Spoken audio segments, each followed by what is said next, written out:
Ladies and gentlemen, boys and girls, Romans and Sicilians, welcome to the VOXOLOGY podcast. We are delighted to be with you. Who's Cecilia?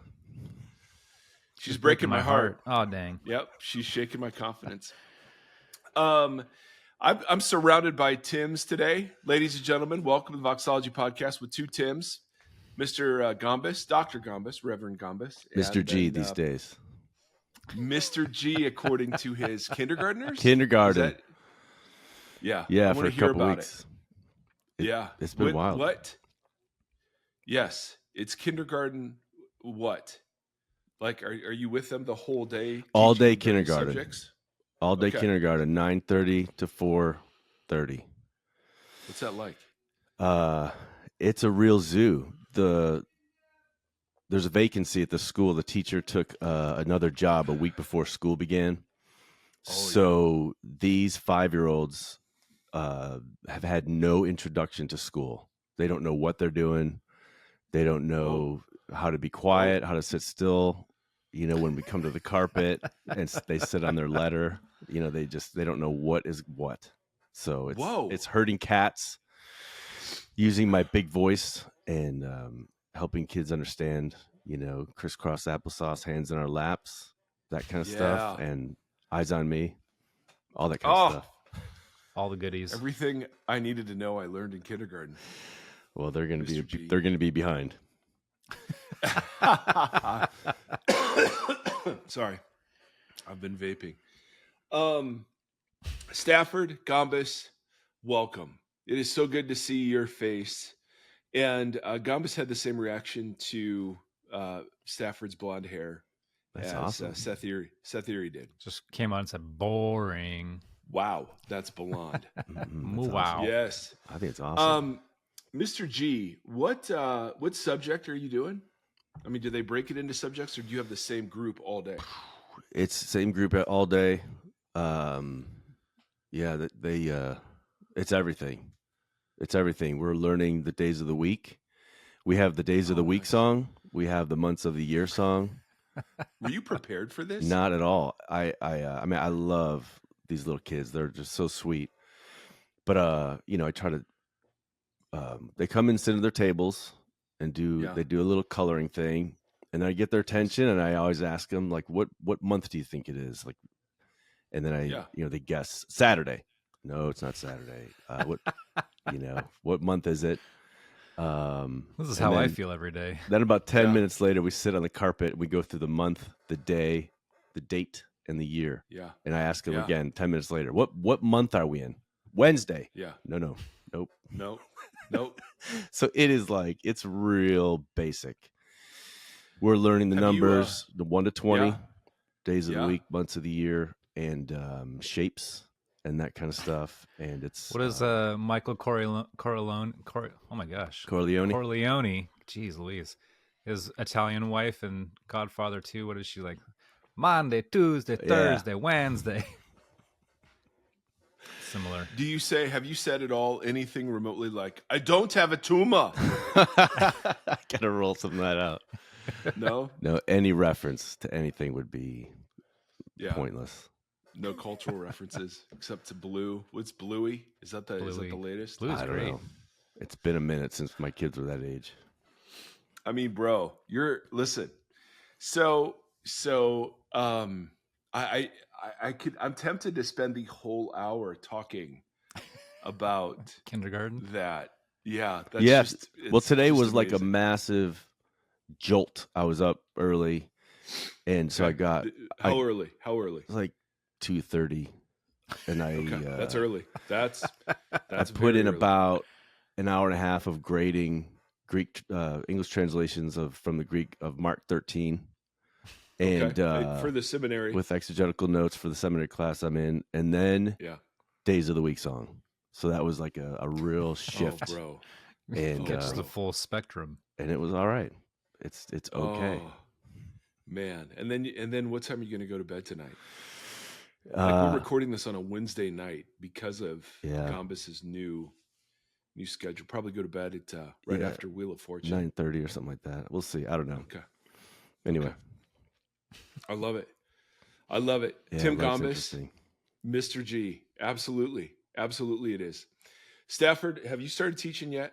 Nope. I start Monday. And by the way, Stafford is killing it on the timestamp. So this is timestamp banter. Timestamp. You start Monday, you said? I'm sorry I interrupted you. I start Monday. I get my syllabus done in the next couple days. Yeah. Yeah. I've never heard you ever wait till the last minute. Usually the syllabus will be done Sunday night. And so let's just be honest. Which is probably still the case. Yeah.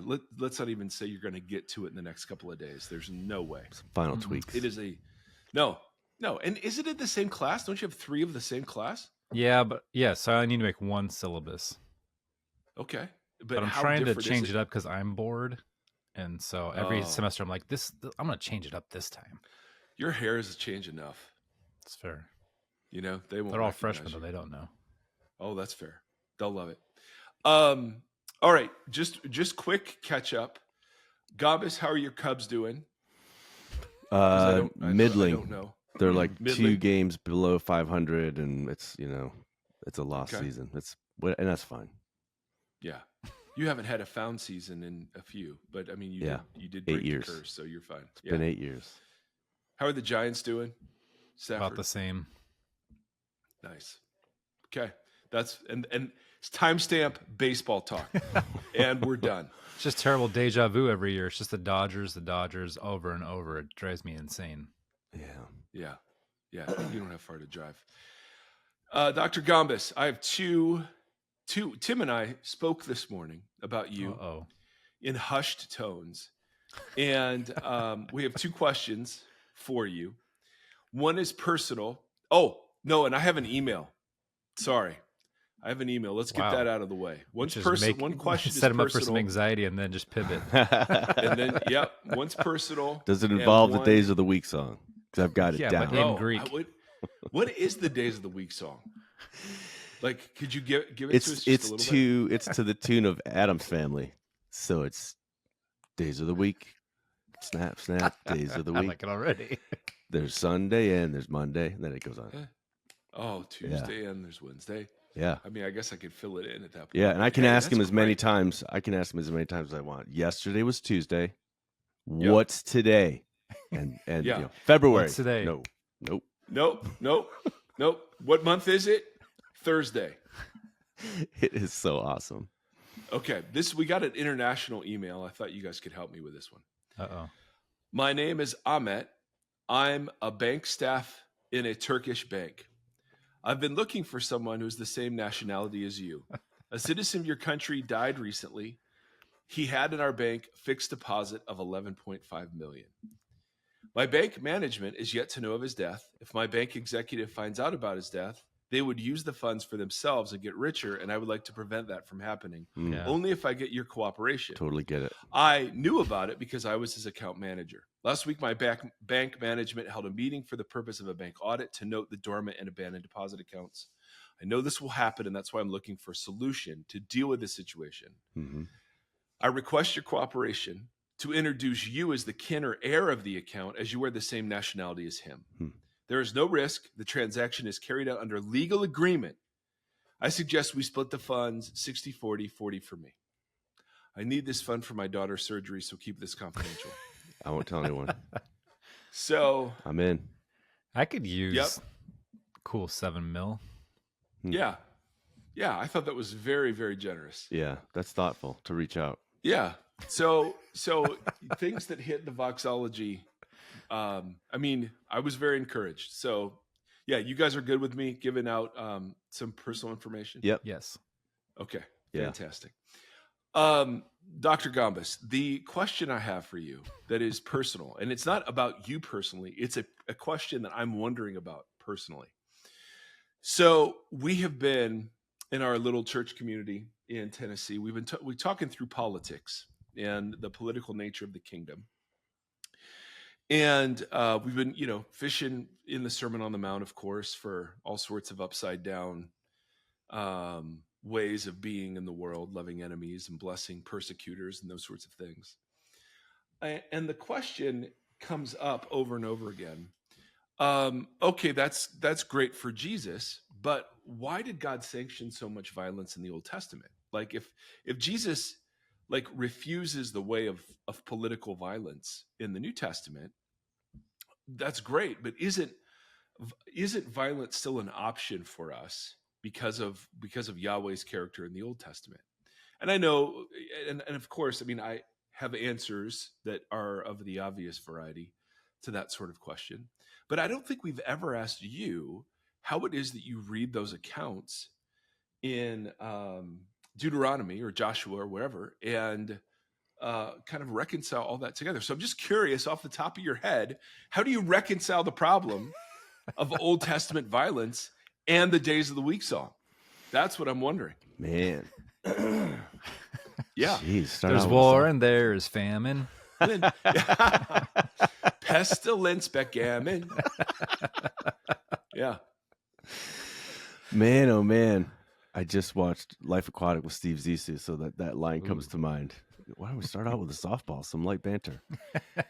Perfect. We did. Life banter was the man, that's a tough one. That's a really good. This is why I'm a New Testament scholar. I don't have to deal with any of that stuff. Exactly. Yeah. Well, we just thought we'd bookend your day with Greek and with theology. Yeah, genocide, and that sounds good. Yeah. Learning the shapes in between. Man, the shape of war.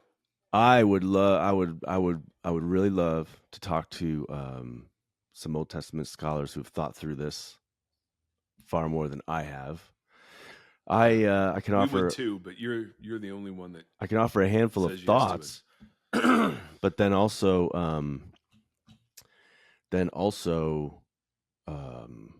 there. I feel like there are like launching points and ways in and observations that I have, but I don't have anything that's like fully and finally satisfying. I think that what I would want to say. I don't know that there is. I don't know that there is such a thing. Yeah, the first thing is I'm really struck by what is his name? Peter Lightheart.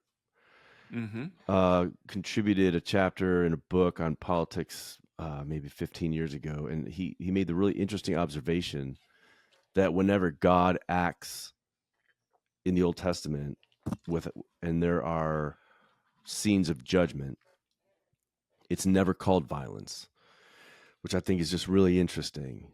So like the scripture has a different way of talking about that. So very often, so it makes sense to me that if you think in terms of like the big arc of the story, that there's some way in which everything having gone off the rails in Genesis 3, there's some way in which God does act in some isolated catastrophic incidents. He does act in certain ways in judgment that are they're breathtaking. I mean, they're the kinds of scenes that you cover your mouth and just think, it's harrowing. Yeah. But it's not called violence because in some way God is acting to set things right. I'm thinking in terms of like the command in Judges, like to wipe out the Canaanites or whatever. It seems like one way of thinking would be to say God in his wisdom on this mission to set things right and reclaim the nations sees that there are peoples and forms of life that have gone off the rails to the extent that wiping them out is how he imagines things. But that's ultimately that doesn't get it around anything, but that's just how I would think about it. I also, I guess I want to say there are those scenes, but I kind of want to say when you take the Old Testament seriously and really get into the whole thing, it's not like the God of the Old Testament is this violent, wrathful, angry God. That's just that is in the end a sort of a caricature. There's just a whole lot more going on.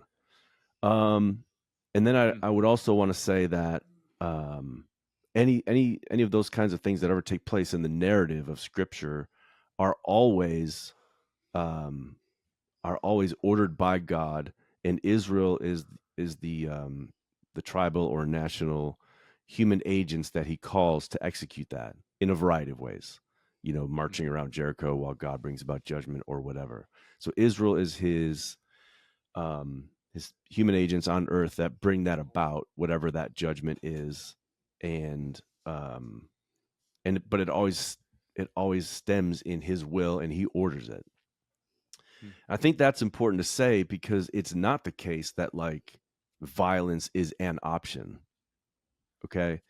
And I say that because there are like quasi-military or military campaigns that Israel chooses to go on where they don't have a directive from God, and God judges them for that. They do it for their own national interest, or for some kind of revenge, or for whatever reason. It also, I mean, this is somewhat similar. I was having a conversation with someone recently about this. It's not the case that like I say this with reference specifically to like the Zionist movement in the late 19th, early 20th centuries, where based on the conviction that that land belongs to historic Israel or to Jews, and that there was one argument that would say, well, look, all these Jews pre-World War II and post-World War II, actually mainly post-World War I, have made their way back to this land. So there's some move of God going on that kind of, we need to recognize that. It's not the case that all goings into the land by Israel are all God ordained. There was that one episode early in Joshua where God told them to go into the land. They send the spies come back, they give a negative report, 10 of them do. And so all the people say, we're not doing that. And then there's this verdict of judgment. You're now going to wander in the land for 40 years because you did not go in, and you didn't believe me. And this generation is going to pass. And then they are immediately stricken with remorse. And they go into they say, let's do it. We've changed our minds. And they just get slaughtered. So it's like, when Israel or Israelites make a decision to go on any kind of move like that, a military campaign or act of violence or warfare, it's not that any and all of their decisions are right or appropriate. It's all God acting in various ways. And it's not that they can just choose what we might term violence or military action. So in thinking about how contemporary people imagine violence as any kind of a solution to anything, I think it's important to recognize that there's no body of people on earth currently called Israel.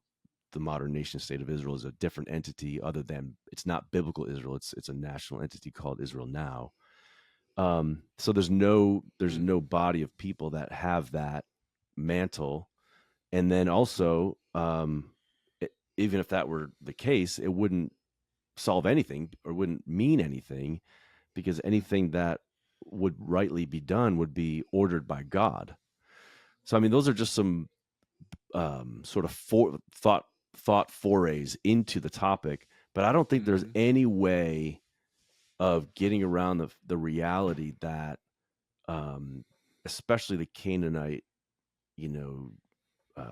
judgment or Canaanite ordering of genocide, I don't think there's any way of getting around the fact that that is some kind of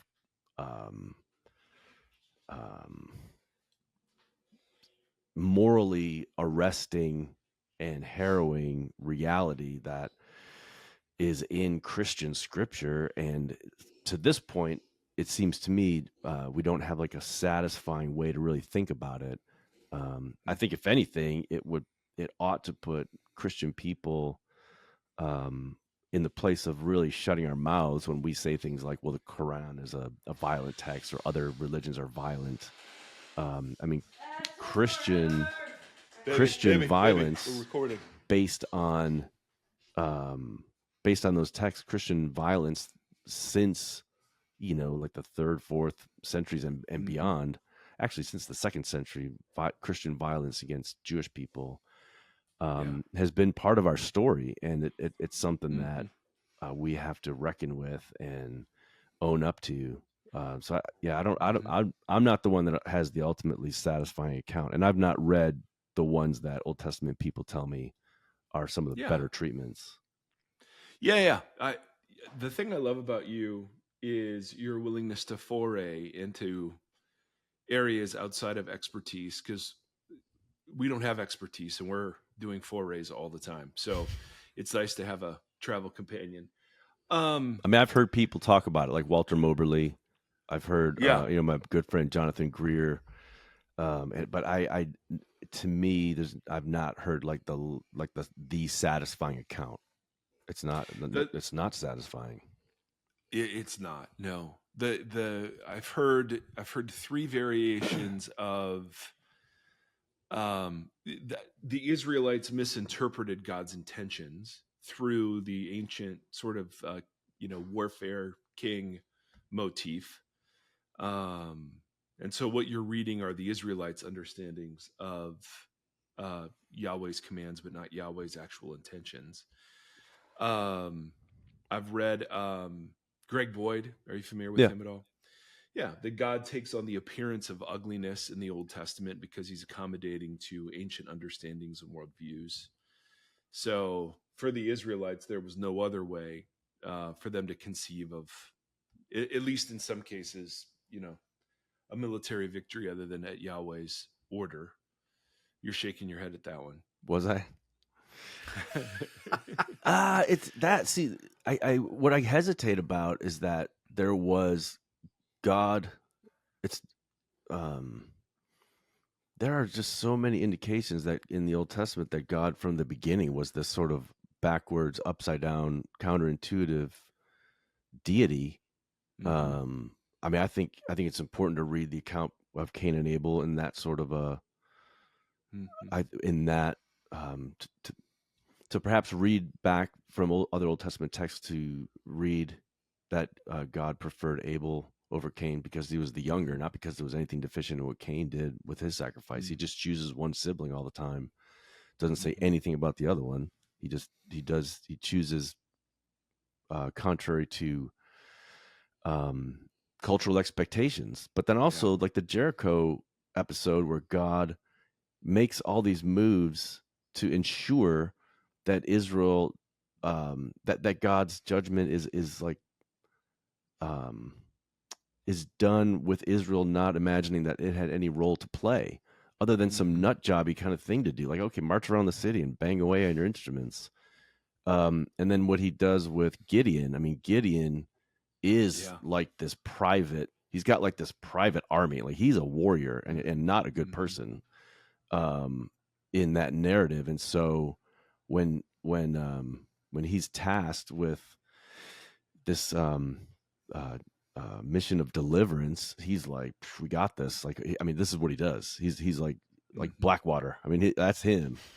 Yeah. And then he's told, no, do this crazy thing with only 300 guys and just shatter these pots and scream. And then they do that because, and they're all kind of textual indicators that the divine warrior shows up in that episode to kind of sow panic, because that's what one of the things that the divine warrior does in a lot of ancient Near Eastern texts, but also in the Old Testament. So I mean, and then Elijah and the prophets of Baal. So you have also David and Goliath, that episode, and then the one with where the Ark of the Covenant goes on its own kind of tour of triumph. So there are no human agents. So it's like totally. I mean, God has all these ways of acting in bizarre ways to kind of counter the expectations. So I'm just not sure that I don't know. I guess that's what comes to mind. I'm not sure that I've heard someone describe for me Boyd's case, and it didn't sound satisfying. I want to say he's the kind of person that I would want to, before I said anything about it, I'd want to read it, because he usually provides, he's a really thorough biblical scholar and a great person from everything I know. Yeah. Yeah. I don't know. Just that immediate description is like, I don't know. That's shaking my head. Yeah. No, I love it. There's also a move that I've seen people do regarding that Jesus is the full and final revelation of God, and the other earlier revelations are true revelations of Yahweh, but they're not full or final in the way that Christ is. So they could be culturally accommodated, or it could be progressive sort of revelation. Do you have any thoughts about that? Again, shaking of the head, dear listener. I'm not super satisfied with that. I wonder, again, some of these revelations of God in the Old Testament. I think that kind of a frame, God is the full and final revelation, like after all these other revelations or appearances or explanations to God's people, what he sort of like clears his throat and says, all right, look, this is who I am. Well, Hebrews kind of hints at that. Yeah. Hebrews 1. I think that, I don't know, that seems to strike me more as like God's revelation was actually clear and very full. And I wonder if there were some ways in which some of these people knew God better than we could have the capacity for, having these immediate encounters with him. I don't know, how well did Jeremiah and Isaiah know the God of Israel relative to our understanding of Jesus? I kind of want to give them credit and think that they probably knew the genuine God a whole lot better than we do. I kind of think that frame has a lot more to do with people's just routine misunderstanding, given the mission God called Israel to carry out, which was as an extremely weak people with no resources in the middle of empires, to be the light to the nations, to be the nation that reclaims all of these nations. And it's just so overwhelming, and they got caught up in a bunch of other stuff. And I just think that when you stand from a perspective post resurrection and look back through Jesus at all of the revelations in the Old Testament, you see this God that is completely consistent and is not like, so yes, I guess I kind of want to keep, I want to hold on to the Canaan deal, and I want to hold on to Judges as highly problematic and inconsistent with the rest of the narratives. Yeah, it's just this sore spot that sticks out, and I don't know what, and the solutions to it, like that one is unsatisfying to me. Yeah, especially when you really look at those texts. Would the New Testament equivalent sort of be either Ananias and Sapphira, or the death of people in Corinth around the Lord's table? I mean, is it it's not God's modus operandi or consistent with his character, and yet there are these exceptional things for whatever reason that cause him to act in ways that aren't always, at least to us, seemingly congruent. Is that something you'd say? That's a good question. I don't know. That may be. I think that the way that I read some of those texts is, around this super sensitive situation where God is acting in power to restart the mission to reclaim the nations, like in the book of Acts. Yeah. It's such a sensitive moment that these actors that are when you read that episode, the Ananias and Sapphira episode, in context, coming out of is it Acts 5? That's Acts 6, right? No, that's Acts 5. When you remember, 4 ends, they're all everything in common. They're selling, okay, and they're Barnabas. selling, and then Barnabas sells. Barnabas just goes wild and does this extreme act of generosity, and everybody is like, Barnabas is the man. Yeah. And Ananias and Sapphira to my mind, they see Barnabas get all this social honor, and they want some. Like, that's what they want. Yeah. And so they're going to do this act. And so it's like, to me, it's like there's this extreme sensitivity about the birth of the church that God's not going to mess around to get this thing going. And when someone acts in a way to hijack it for their own social honor, that's like someone going into the Holy of Holies. Well, that would be consistent with who's the sorcerer later that is, hey, teach me how to heal people. Oh yeah, like Simon. Yeah, and Peter rebukes him, and then there's another encounter. So maybe this is a bit of a pattern in Acts, where Paul I know, Jesus I know. Oh yeah. One of the demons says, but I have no idea who 7 you sons of one Skiva. Yes. So it's like a band name. that would make sense.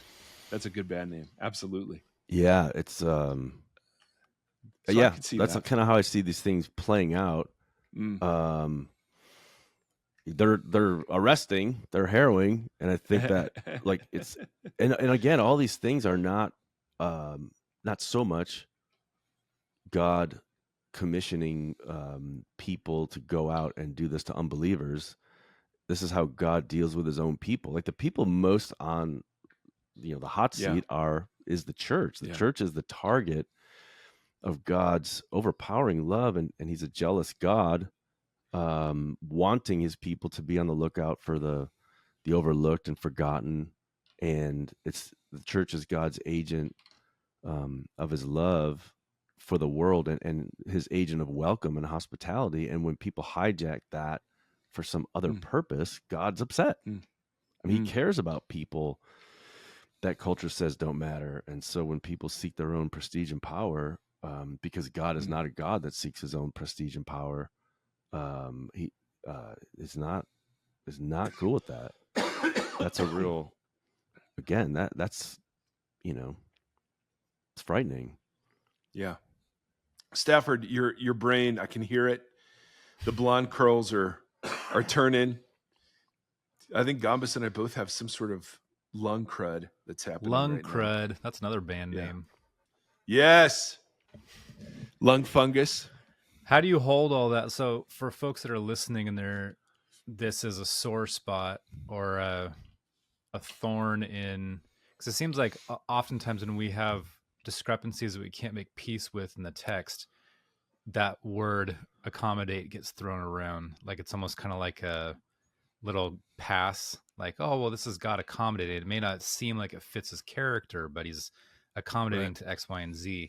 And we kind of use that often as like a stopgap when we can't figure something out or if something feels incongruent. How do you, this is both of you, how do you encourage folks who are holding the tension of this God who reacts to his people sometimes violently, or however you want to phrase that, versus this text that just preaches love and hospitality and that kind of stuff, when people are just like, I don't know how to reconcile outside of just saying God accommodates certain things? How do you encourage people that can't reconcile those two things? To my mind, they're not two different things. God is a God who has called his people to radical hospitality, and he means it. So like my response to that is, when if I'm it is the biggest, here's my response.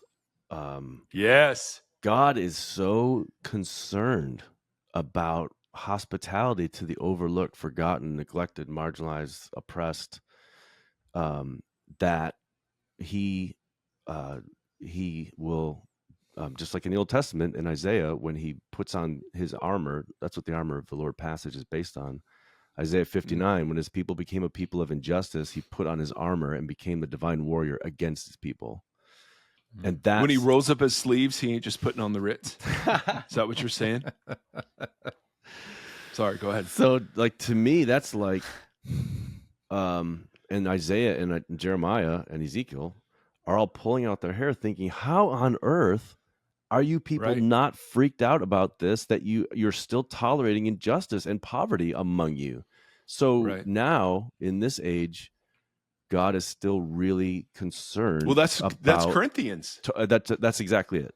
So my personal takeaway from that is, if like, I would never ever be a part of a church that did not have hospitality as its heart for the marginalized, that was not looking out on its town and saying, where are the overlooked and the poor and neglected? Where's the orphan?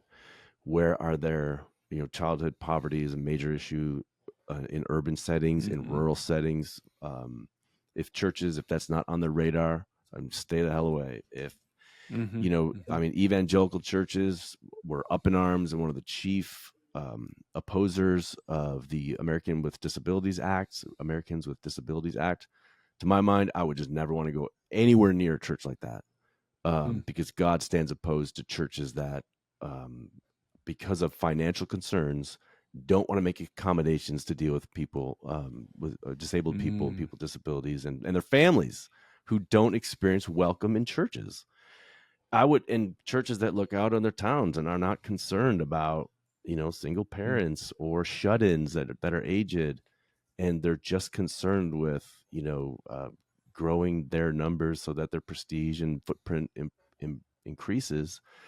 I would think, I cannot be a part of that church, because God, stokes his own wrath against those kinds of places. That's my takeaway.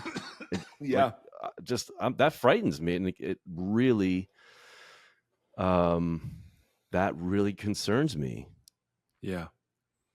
Yeah. I mean, I'm just so thinking good. in terms of, like, I moved here a year ago. It's been a year, a couple weeks ago, since I moved here to Louisville, and this little church. You got to say it right. You got to say it right. I am a Northerner and never will not be, and so it's like, it's Louisville. As my friend Steve said, it's King Louis, not King Lou. So Louisville. This church operates a routine food pantry, looks out for a bunch of other folks around, and this is a church of like 45 people, and they just made the decision to adopt a refugee family. And it's like, man, I found the right place. It's like, I'm going to get involved. I'm part of the food pantry effort, and I want to get involved with this family. It'll be uncomfortable and all of that, but that's a way to have my life shaped by divine hospitality for my own encounters with God and Jesus. And if a church didn't have that, I can't imagine how it can claim to be part of this. Or I can't imagine how does the leadership read passages like that and be like, man, that's just, I don't know, no big deal. We're all about preaching doctrine. We just got to make sure our statement on justification is right, or whatever. Right. DNC last night, was it? I don't know if it was last night, but when Reverend Warnock, is that his name? Oh yeah, spoke, and he was talking about Georgia. Just like how ensuring. I'm going to butcher how he said it, but basically like ensuring the welfare of your neighbor's kids is how you also ensure like the safety of your own. He's preaching this. He was like preaching a sermon at the convention about hospitality, and it was really profound, but it was interesting some of the reactions to it, just because it was at the Democratic National Convention, not somewhere else, that people were trying to find ways to spin it in a different way. But it was like he was talking essentially about ideas of hospitality and those being, anchor points to what it is to be American or something to that effect. But I've always struggled with like how we change the hearts of, and starting with our own hearts, for doing things like practicing hospitality, but not because it's necessarily commanded, but because somebody is in need. You know what I mean? Like there's almost a little bit of a different posture in going out of your way to seek the goodness of someone else because they are in need, rather than just because, well, I was told to do it, or this is the commandment, is to do this. And I'm sure that through obedience, hearts are changed all the time. But being parts of different organizations or churches that do things out of what they think they should be doing, or just doing it because they're told to do it rather than doing it because it's a necessary need of a neighbor. Does that make sense? There's a kind of a different heart posture involved. I don't know. It's like my wife very early on in our marriage said when she was frustrated that I wasn't helping around the house enough. I said, "Babe, would you just give me a list? That would just be so helpful." And she said with tears, "I want you to be the kind of man who doesn't need one." Yeah. And so I kind of think that's actually a good metaphor for it. Well, that's discipleship, right? That's I don't start out going, "Hey, man, let me just look out on the community and find out what the needs are and just go meet them because that's the kind of person I am." I don't start there. Yeah. So I think it's both. Both and. Yeah, but it is better. It is better to be it seems like it is better to be the kind of person that just looks out and sees and does without having it, needing it to be identified, programmed, and solved for me, for sure. Yeah, I think in some ways, it's one of those things that's like a taste and see. At least this is how this has been my experience. My experience was first in encountering this reality in the text of the New Testament, based on the Old. I mean, this is everywhere in the prophets. This notion that the church experiences, I guess I want to say this in opposition to an approach that is very modern, based on like ancient Greek ideas, not biblical or Hebrew or New Testament ideas. But our expectation is that, like, first we'll understand cognitively this is good. We'll be motivated in our hearts so that we do it from the right motive, because you can never do something from a wrong motive.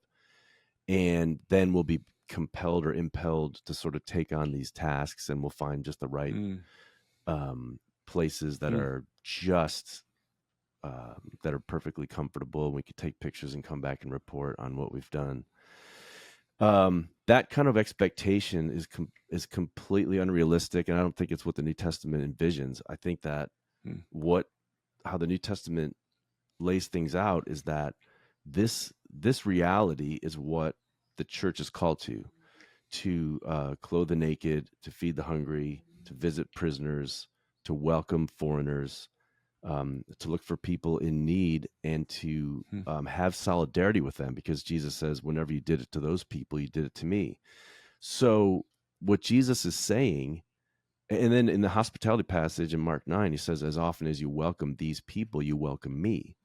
So the church is envisioned as this people gathered by and called by God and loved by God, and then told, you will find Jesus here in this place, at the homeless shelter, or in the prison. That's where you will find Jesus. So go there, and it's at that point that you will experience divine empowering, or you'll experience divine love. That's when you encounter Jesus. So it's not like we should see Jesus in them. Jesus is telling us, I'm there with that prisoner. I'm there, with incarcerated people. I'm there with immigrants. So go to those places, and that's where you'll find me. And when you love me and serve me, that will be, you'll be flooded with divine power. You'll be surrounded with divine power. So it's like, that's how we be Christian. That's where we find Christian actions. You know what I mean? So I think it's really, that to me has also meant reconfiguring my white male imagination, because it's like my white upper middle class male imagination, because I was trained to not see people.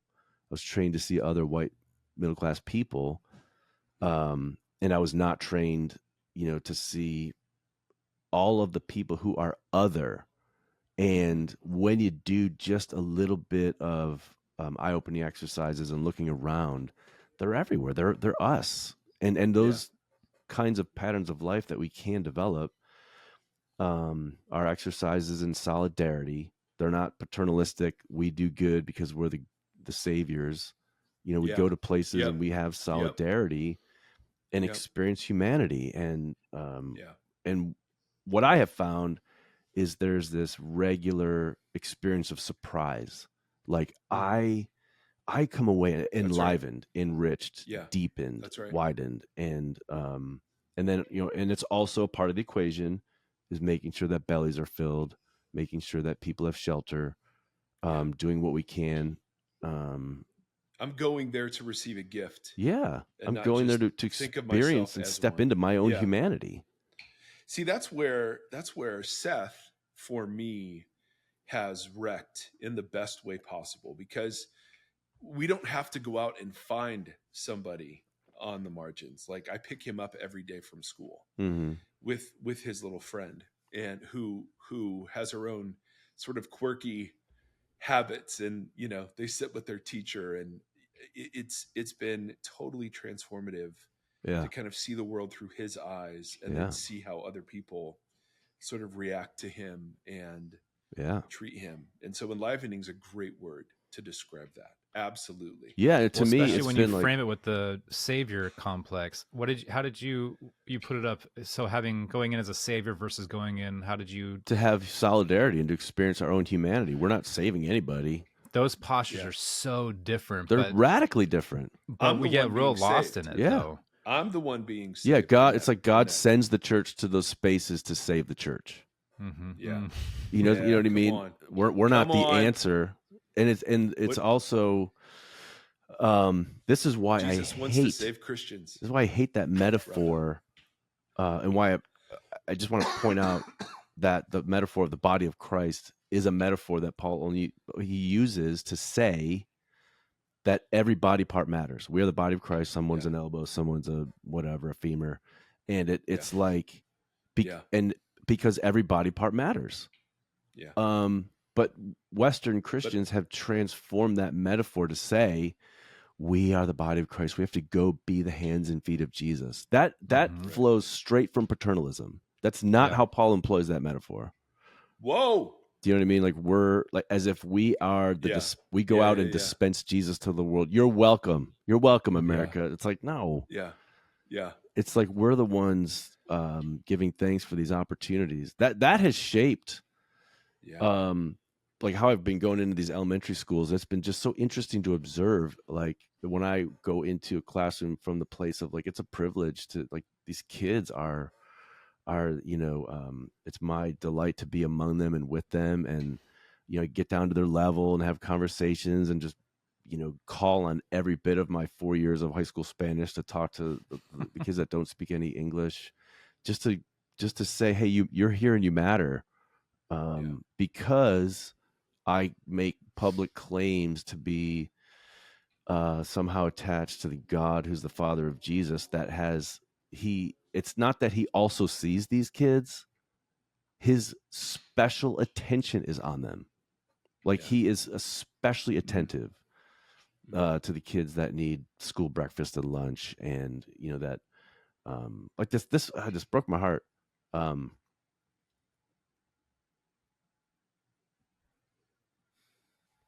This week I was with this one group, and this little kid, Braxton, sweet little kid, was great. And then later in the day, he's just like ready to, could hardly stand still, just kept spinning around. But he's just a sweetheart of a kid. And I had the kids in the hallway. I'm taking him out to recess, and kid's 6-year-old kid. I had never been in this school. So there's this woman in the hallway, maybe 25 years old. And I just said, hey, where's the playground, and how do I get these kids out? What door do I use? And like, how do I get them back? And she tells me, and then she comes over and she goes, hey, how's Tayshawn doing? How's, Emily doing today? And how's Braxton? This one's mine. And I was like, oh, she looked younger than early 20s. I was like, oh, really? What do you mean he's yours? And she's like, oh, he's my cousin. I have legal custody. And I'm just like, if you just quick fill in a narrative of like the prospects of life for that kid, the difficulties that kid faces, the home life, what he's already seen at 6 years old, it's like my immediate mind shift is like, that kid is precious to the God that I know. And I've got like special attention on Braxton. I'm just going to make, throughout the last 2 hours of the day, I'm going to put my hand on his shoulder and just tell him, hey, buddy, you're awesome. Or just whatever little note I can, send to that kid's heart. Anyway, I think that's just a very different approach. Well, I'm glad we landed here because I feel like this is where it's in such a obviously politically charged season, no brainer, and you have warring camps who are trying to hijack decency and frame what that looks like to fit whatever kind of motive that they've got going on. But what I found is like, so, we talk a lot about therapy on here.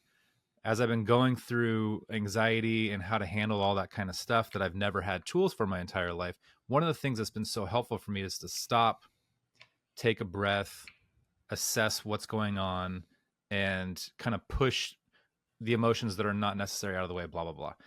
I've found that reposturing for those kind of things too, like I think you're absolutely right. Like, we are 3 white upper class men.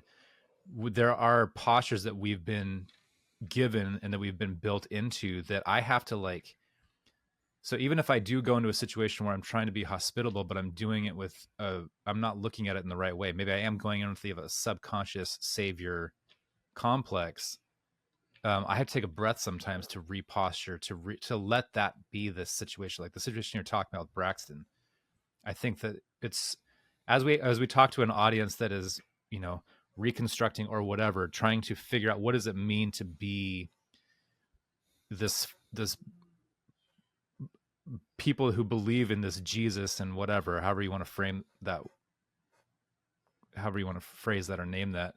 So much of it is about unwiring, or we joked in the last episode about Yoda, like unlearning what you have learned so that you can posture yourself correctly. I think even in this, like, I think we're in such a time period where there are so many people in need. We were talking about how 50% of Americans for the first time in history cannot afford to rent or buy a home. Mm-hmm. Like, not just buy, but rent. Over half the country cannot afford to live, like to have a domicile to live in. That's insane. What does it mean to love, advocate? I don't know. You know what I mean? I think totally. This conversation, I'm glad we landed here. I think this is a really timely, fruitful, important thing of how do we do this on a daily basis to have our eyes open to see correctly, Yeah. So Gombis, so what my friend Tim is saying, long story short, is okay. That was our first question. So are you free next week for our second question? Let's do it, man. Dude, absolutely. Are you? Okay. Yeah, next week is free. Because the topic I will still be with that kindergarten class. Love it. Awesome. Because the topic we wanted to get to was, or I wanted to get to was, and by the way, you're podcasting again, which is awesome. So check out Faith Improvised, ladies and gentlemen. But I wanted to go through, and we've been ruminating in Genesis 1, 2, and 3 a lot. So most of the year, we've been there, and you've done some incredible thinking and work around how Paul uses Romans 1, 2, and 3. 1 and 2 in particular, the image, the glory, the recovery of humanity, and the vocation of image bearing as what salvation means. You've done just so much good work there. I want to go through a bit of Romans with the eye that Paul is talking about what happens early in Genesis. And you've got so much good stuff on that. I thought that would be a fun sort of conversation too. Yeah. Yeah. Well, dude, it's stuff. How far are you in your Romans commentary, by the way? I've got some notes. Okay. So at the early stages. Yeah. The last, perfect. The last couple years have just been focused on other things. You think? Yeah. It's on. Yeah. I just took I found maybe a couple weeks ago. I found on my notes, and I put them here on my desk to sort of mock me and scold me that I'm not getting to it. But yeah, just staring at you. Yeah, I'm excited to get back to it. Well, it's just, for me, it was really interesting, because one of the things we've been trying to say is how you start the beginning of the Bible matters. Oh yeah, in terms of what problem Jesus is coming to solve. Yeah, totally. And yeah, and I just no, go. You're the no. I just was. Yeah, it's just so interesting. Like Tim said, in this political season, where certain things come up, like if you actually start attending to the specific things that Jesus says, and then pay attention to the different political actors, nominees,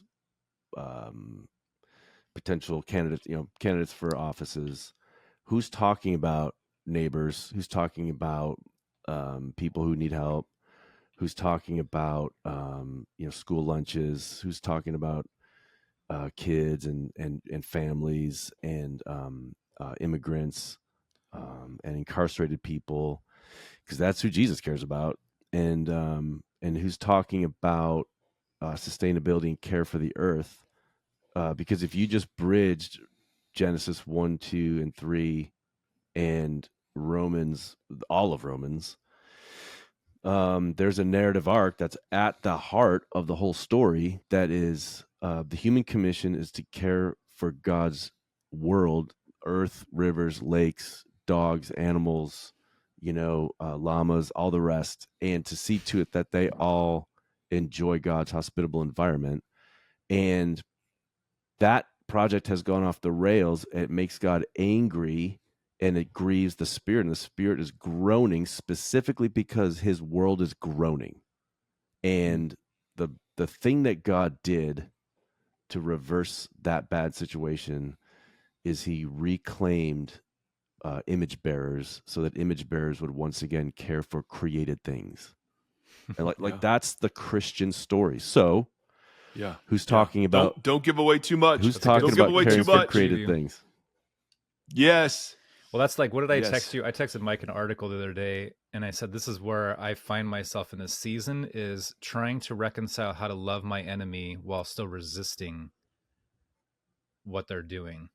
And it's a weird dichotomy, because it's easier just to obviously hate and resist, to demonize and degrade, but to love your enemy while still not allowing whatever is happening. I don't know. It's just, I find myself in those situations a lot, and in this season again, it seems very palpable for how to posture, how to move, etc. So I'm excited for that conversation. Yeah, that's something that needs to be. Yeah. No, yeah. There it is. So how about and you don't have to. I mean, if you don't want to hang, that's totally fine. I would love it. I'm putting you on the spot. Best. No, next week is open. What if we did same time, same bat channel? Totally. Next week. Would that work? Yeah, I'm almost certain I have it free. With a little Genesis one going into Romans. Because how I envisioned is, I want to read the Romans road to you, and then I want you to go through and the Romans road kind of is a Thomas guide. Yeah. Yeah. Exactly. And I want you to I want us to unwind what we think those verses are talking about in light of Genesis 1 and 2 and 3. I think that's good. That's fascinating. Sounds I know. awesome. That'll be fun. Well, it does sound awesome. Yeah. So we love you. Maybe that's Thank what you I need to get me back on track with this project. Let's go. Show me your notes. Like, how thick is your note folder? Let's just show it. Put it up to the YouTube camera right now. It's just one sheet of paper that says "Get to work." Ooh, boy, that's heavy, actually. Yeah, look at that. Well, no, he's got the translation of Romans. I've got without verses. Romans in the Greek text. Got all my diagrams. Yeah, all that kind of stuff. Yep. But you did a whole podcast series on it, and so you're not starting from scratch. No, this has been a project that I started really in 2004. So it's like it's been a long time of a lot of reflection and reading and study. And way back in the day, a friend of mine turned me on to this, just printing out biblical texts as Word documents. And when I did that with Romans and just read it over and over for about a year, it just without any kind of constraining interpretation to just drive me in a direction, but just to listen to the text, it just reshaped everything. Oh, I love that. Yeah, and then going through it in the Greek text and pulling it apart, and then reading as many kind of like given the tradition that I've been shaped by, that this is about me and Jesus, it's about how I get saved, or it's about how and sort of that kind of tradition. I try to read as kind of as many harebrained interpretations or ones I was told, oh, this is way off the beaten path. I'm like, well, let's check it out. Yeah. And, I'm not sure I bought the whole thing, but oh my word, they dropped some nuggets in there that I never would have entertained this ever. And it kicked me off into a different direction that ended up bearing a lot of good fruit. So it's been a long process, and it's been a lot of fun. Didn't Beverly Gaventa just publish a new Romans commentary? Yeah, it's right there. You got it? Yeah, I did. It's nice. Yeah, I need to get into it. Her work has been some of the absolute best that anybody's done. I mean, she's just she's one of the most judicious, creative scholars and beautiful writer. Oh, you gonna put your shirt on? Okay, you want to say hi to the Tims. So Seth he's walking around shirtless. It's all right, man. So he says, "Go put a shirt on," because that's our rule. It's the best thing. Well, yeah, we don't want to lose. I mean, we want the females in the audience to be able to focus, not on the musculature of the Seth, but on the content. And he wants to say hi to the Tims, and he knew it was plural. He was very excited that there was a Gombis on today. So because it's one word, Tim Gombis. You know what I mean? That's awesome. Did you read the Keys, Matt, and Walsh? They did a Romans I deal. Poked around in it a little bit. Yeah. Okay. Yeah. What's it called? Yeah, reading Romans something. Yeah. No, it was Colossians remixed. Yeah. And it was something else. But anyway, we had them on years and years ago. All I remember is them calling you out for your water bottle. They hated my water bottle, and they really disagreed with N.T. Wright's understanding of that Romans 1 sexual immorality. They very much disagreed with him. All right, buddy, let's go. Let's do this. Yeah, I loved that. Colossians Remixed was awesome. Like as an idea of just take this and get so far out of your imaginative world and then look at it again. Yes. Just a genius. Oh, totally. Oh, there he is. Hey, man. What's up? What's up? What's happening?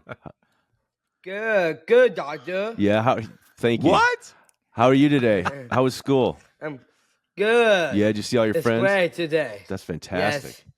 Yes. Yeah. Did you decide during music that you wanted to draw on your leg with marker? Yeah. Yeah. So we've got that happens. Art class broke out. Yeah, I would just in high school I would just sit there with my magic marker and wrote all my favorite band names on my jeans just throughout the day. Yes. And just Yep. It makes complete sense. Good for you. Oh, my favorite band is Postcard Propaganda. Totally. Postcard Propaganda, ladies and gentlemen. Yeah, high school band. Yeah, we're in. Yeah. Seth, do you want to do Shema for us? Oh, yeah. All right. Let's do it. All right, let's do it. Ready? Ready? Deep breath. Shema Israel. Adonai Elohim. Adonai Echad. Hero Israel. Our God. Our Lord. Love Love the of God. Our heart, soul, mind, and strength. And we never, I must have, amen. Blonde hair, boring. Yeah, blonde hair is boring. It's part of the that Shema. was not part of the Shema, but we added it now. It's an addendum. Thank you, Seth. It's in the rabbis. That's right. You got to look deeply. Rabbi Seth said, X. Or did you just give his hair an X, ladies and That gentlemen? is hilarious. Oh my goodness. Yeah, he has strong feelings. He does. He's not a fan of change. Let's Man, just put it that way. That's really funny. I had this I girl, know. Stella, yesterday. Oh, Little Stella, she is really funny. And she looks up at me and she goes, Mr. G, why is your hair like that? I'm like, what do you mean? Like what? She goes, why is it white? I said, Stella, I'm old. She goes, Yeah. You're not old. You're 25. Oh, Stella. I was like, God Stella, bless her. Yeah, you are awesome. You are writing my dating profile. Yes. Tim Gombis. Oh. I'm not old. He's not old. He's 25. I'm 25. Perfect. What a way to go. Guys, you're the best. Gombis. Hey, it's always the best time. Let's Let's do do it. it next Wednesday. No problem. Yep. All right. All right. Let's do it. Awesome. Oh, and Seth Theory's back. All right. Well, we'll see you next time. Goodbye. Bye.